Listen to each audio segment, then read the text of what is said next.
nós mesmo bisa ku dia 29 nós vai ter openbare bijeenkomst, nós tem diferente partidonan, entre outros nós tem PPA ko pidi para reunião ribe tema, AVP também manda hasi pergunta, MEPA hasi pergunta, dus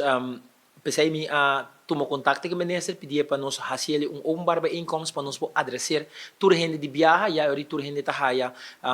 contesta riba na pergunta não kunanting, outra reunião também que nós também tem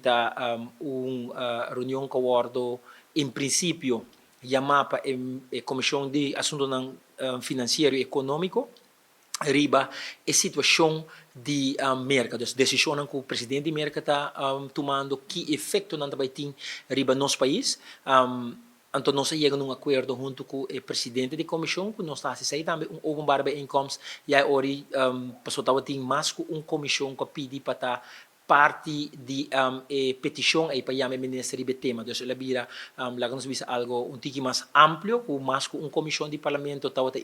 desejado de ter informação sobre esaki. Então nós chegamos a acordo com o ministro, melhor dicho,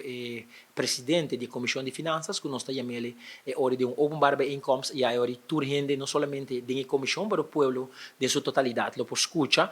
que está o qual está tomando lugar, que está assessment que nós fazemos e com nós mira que nós vai mitigar as consequências que portem basar na decisão que o presidente de Merca está tomando. Não diretamente cambio de lei, mas não está dando informação de, por exemplo, de Rijkswet, na que ponto ou que é a decisão que o governo toma. Onde o governo está para o conteúdo de Rijkswet que tem riba mesa hora que não comece a entregar na Raad van State para de mei, dus para o Parlamento tem uma ideia de que de posição que o governo tem riba aqui, é parte de impacto. Também está também informar o Parlamento que sempre lo pode desembocar depois de uma lei ou de uma posição que o Parlamento lo pode tomar para a decisão aqui. Banda de aqui, dia 28 também nós também temos visita de presidente da Eerste Kamer e Tweede Kamer de Holanda, que vai vir Aruba para uma visita e nós vamos receber uma reunião junto com